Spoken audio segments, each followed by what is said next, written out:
we are now being joined by Mr. Subramaniam Swamy.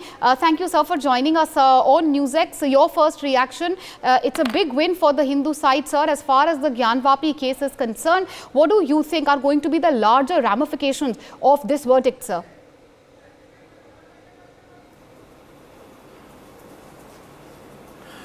I would say it is a big defeat for the Muslim party, which tried to block the petition from being heard, saying it is not maintainable. And the petition was of 4 or 5 women who had asked for permission to pray in that part of the Gyanvapi mosque where the Shivling was found. That is the issue.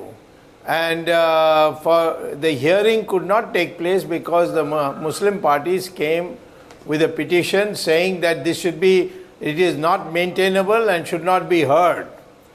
That part has been dismissed and now the hearing will start. Yeah. It's a good thing.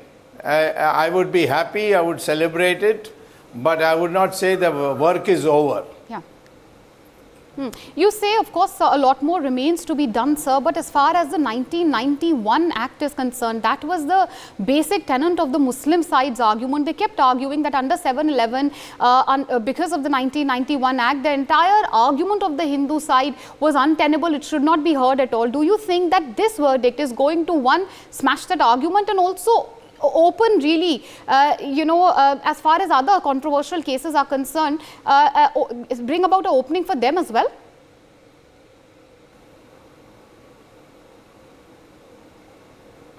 I am the petitioner in the 1991 thing. Others have come and pleaded afterwards or filed afterwards.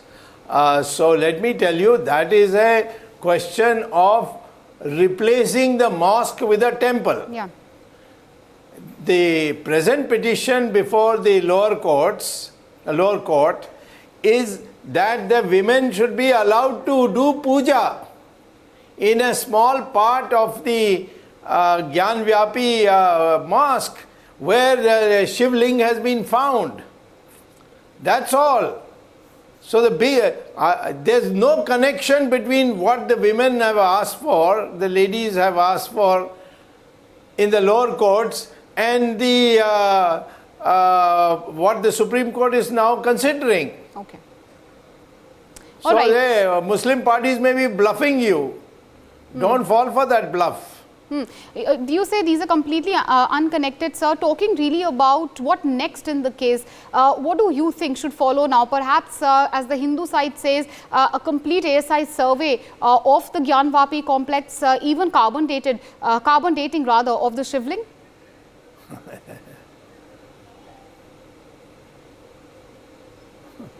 Well, first of all, if the Supreme Court decides that besides Ram Temple, Krishna Janmabhoomi and Kashi Vishwanath should also be permitted to be returned to the original temples, then that's a different matter. Then doing puja is a small matter. What the lower courts are considering is, as long as the 1991 Act is there, at least let the women go and do some puja. That is what they are considering. They have not accepted it. But they will now start hearing the matter.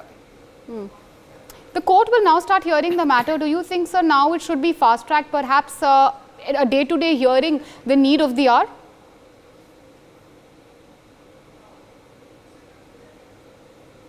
Yeah, they can have a day-to-day hearing. That is up to the judges. They decide, they hear the matter. There is no problem. It is just possible that the Supreme Court may decide, yes, Kashi Vishwanath can also be like Ram Mandir, subject to examination, whether it should be reset because it was there before.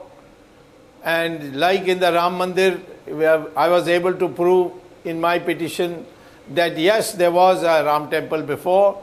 and we have no other place to call Ram Janmabhoomi. Similarly, there is no other place in India of any Shiva temple where the Jyotirling was planted by Lord Shiva himself. That's its speciality.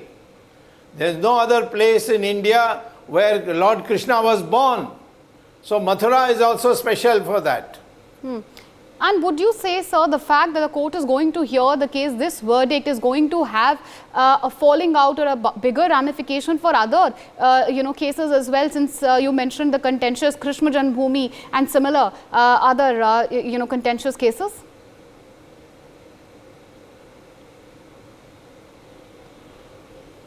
As far as these three temples, Ram Janmabhoomi temple, Krishna Janmabhoomi temple, and Kashi Vishwanath Gyanvapi temple, that is being taken care of by the Supreme Court.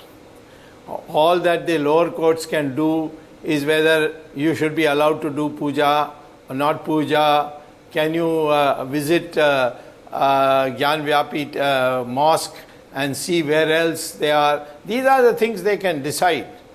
But whether something is going to be a temple or a mosque, none of the lower courts can decide.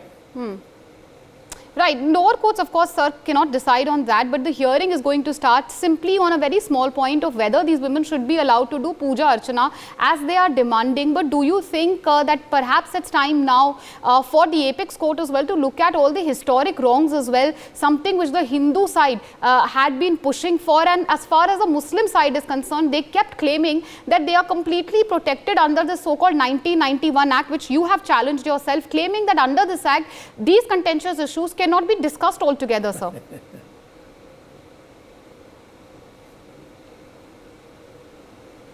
Well, you see, I have filed a petition. What these other people were doing, just making noise is not enough. Go before the court, like I went on the Ram Mandir matter. And I said that is my fundamental right. It's my faith Ram was born there. Earlier on they were fighting whether it is my property or your property. I went and said, I'm not concerned whose property it is. I'm only concerned in praying where Ram was born. Today I am only concerned with where Krishna was born. I am concerned with where Lord Shiva planted the Jyotirling.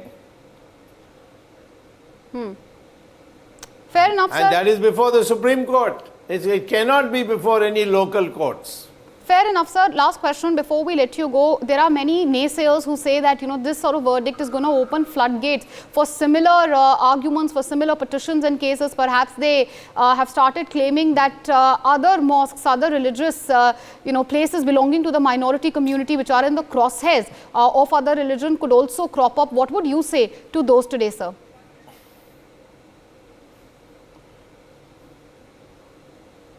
Let me simplify and say only these three temples, 40,000 were broken by the Muslim rulers. We are not interested in reviving all of them. If anyone can say in my area this temple was there, it has been demolished, I'll say okay, find another plot of land and we'll build you a temple. Not on the same place, because there is no fundamental right involved. Correct. There is no birthplace involved. Correct. There is no Jyotirling being planted being involved. A temple can be built anywhere. And we have got thousands and thousands and crore, almost 3-4 crores of temples in our country, of which 40,000 were demolished by the Muslims. Of that, only 3 are fundamental for us. Absolutely, and those are the 3 fundamental, birthplaces of course, Hindu deities are the ones you're fighting for. So for now, thank you for joining us on NewsX. For more such videos, subscribe to the NewsX YouTube channel, hit the bell icon.